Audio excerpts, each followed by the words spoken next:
And I know it's 2 more days of this. You're going to get to see more of our staff and our administration. And I want to apologize again for not being able to join you in Papua New Guinea this past May. The place holds a special meaning to my family.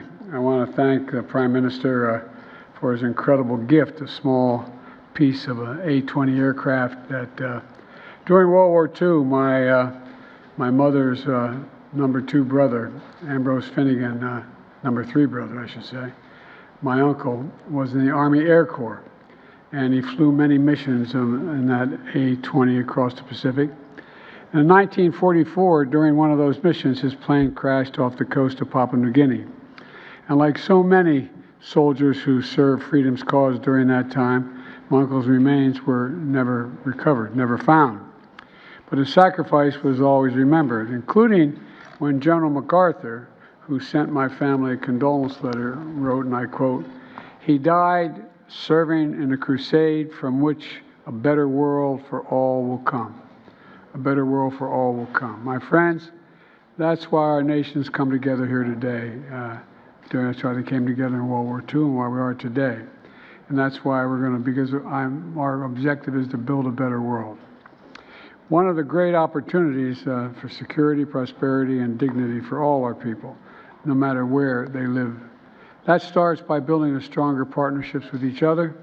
And that's why the United States has delivered on the promises we made last year to 1, open new embassies in Tonga and the Solomon Islands, establish a USAID mission in Fiji, and return the Peace Corps to Samoa, Fiji, Tonga, and Vanuatu.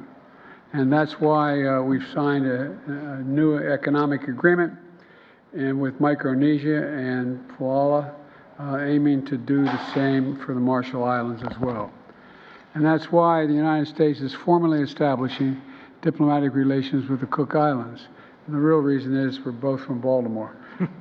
That's a long story, but all kidding aside, the Cook Islands and Niue.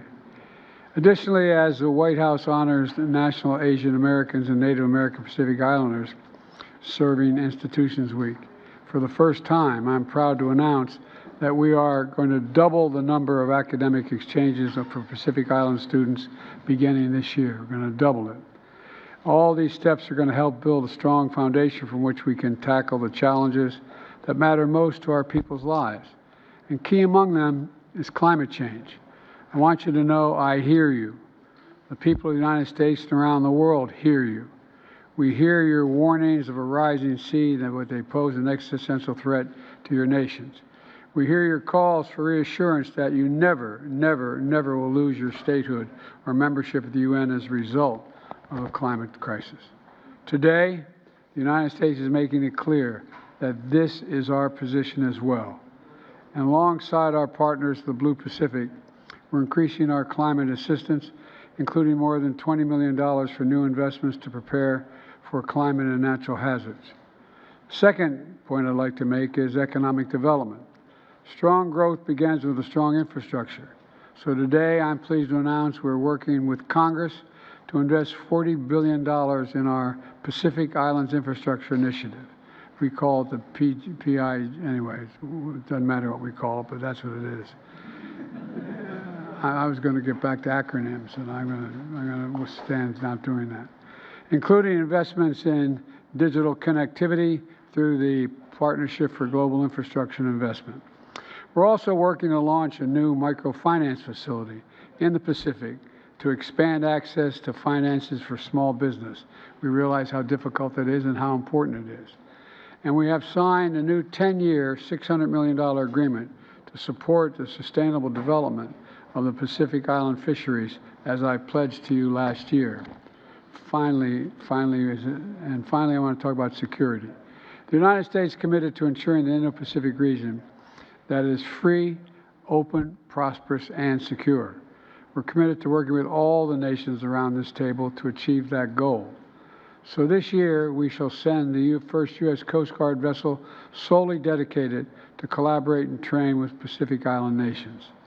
And alongside our Quad partners, we intend to invest more than $11 million in bringing cutting-edge maritime domain awareness technology to the region. All told, today in the consultation with the Congress, we're launching a $200 million in new proposals. Let me close with this. Like our forebears during World War II, we know a great deal of the history of the world will be written across the Pacific over the coming years. And like them, we owe it to the next generation to help write that story together, to do the hard work, the historic work that General MacArthur said, and I quote him again, for which a better world for all will come. That's the objective here.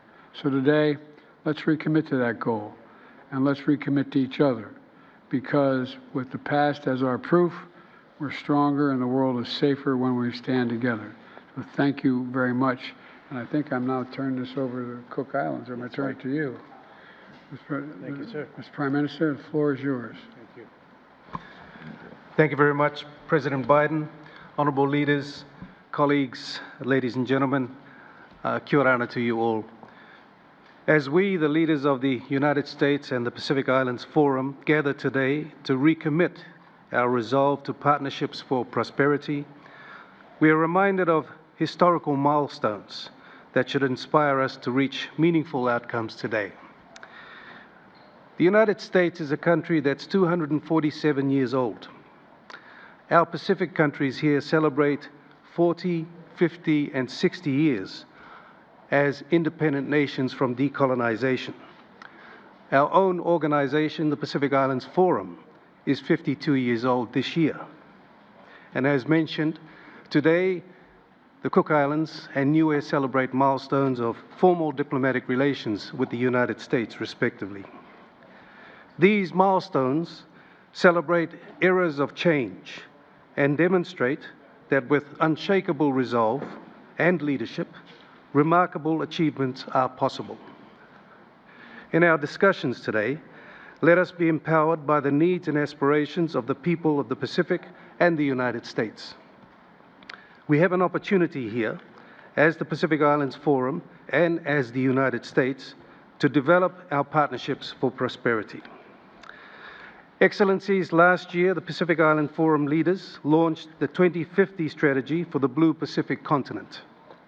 Our strategy sets out our long-term approach to working together as a region and as countries, communities, and people of the Pacific.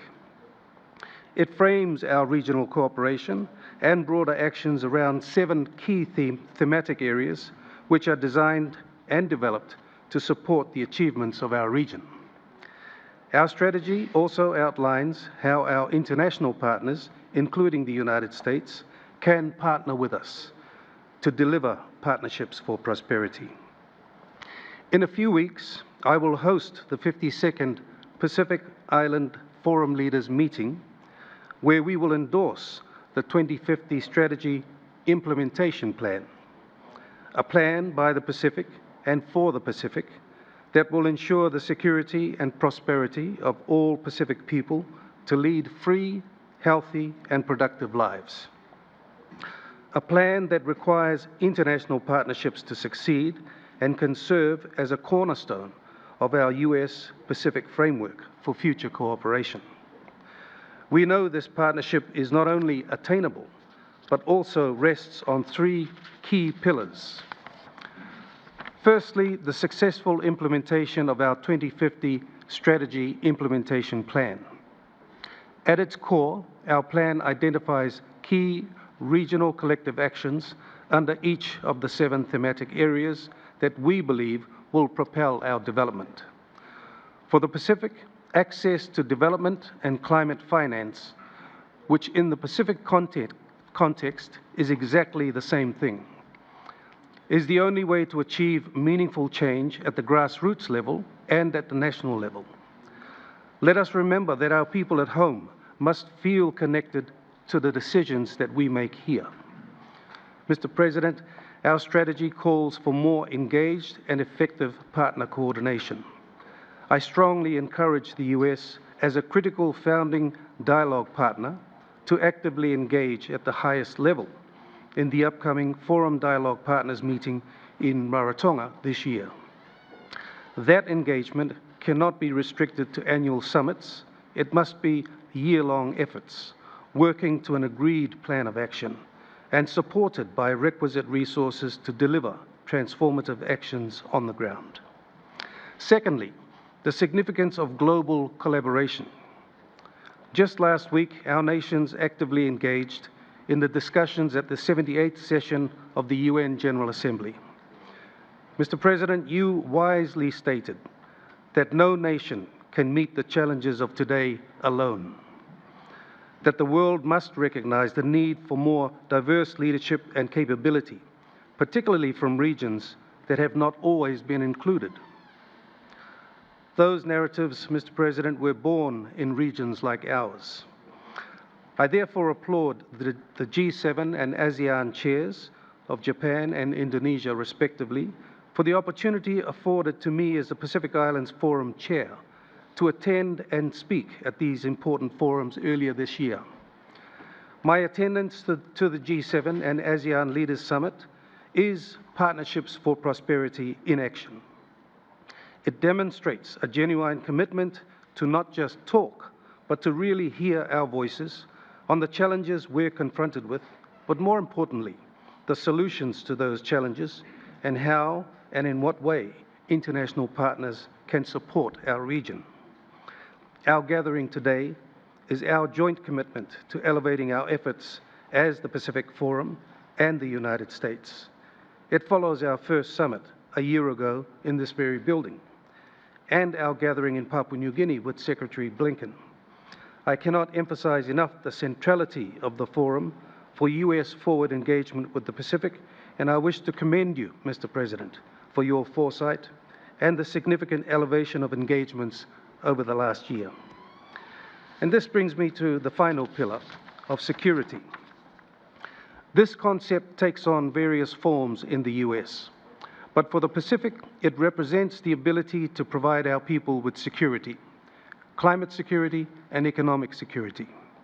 As leaders, this requires international partnerships to deliver financing initiatives to address areas that we have long identified as being important to our countries.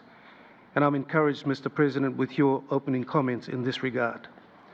This includes building infrastructure that will help build our resilience to climate change impacts, re-establishing transportation and connectivity links to help grow our economies, and forging partnerships that will allow business and investments to flow between our regions. Mr. President, our development agenda is uniquely Pacific, and partnerships built on mutual understanding and mutual benefit that will deliver a Pacific that we can all be proud of. As we engage with you and your leaders, both in government, in the private sector, and in civil society, we do so with a clear understanding that our voice, our agency, and our values are respected. Through this lens of inclusivity and respect, we seek to build a genuine partnership with the United States. Unlocking our full potential for development begins today. Let our deliberations set our compass on the same path as we recommit ourselves to achieving a truly resilient and prosperous Blue Pacific. With these remarks, I extend my heartfelt gratitude to each of you, my fellow leaders, and offer our sincere appreciation to you, Mr. President, for hosting this second summit of the U.S. and Pacific. Kirana, thank you very much. God bless. Thank you very, very much, Prime Minister Brown. Thank you, Mr. President. We'll now just hold for a moment to give our colleagues from the press a chance to depart. Thank you.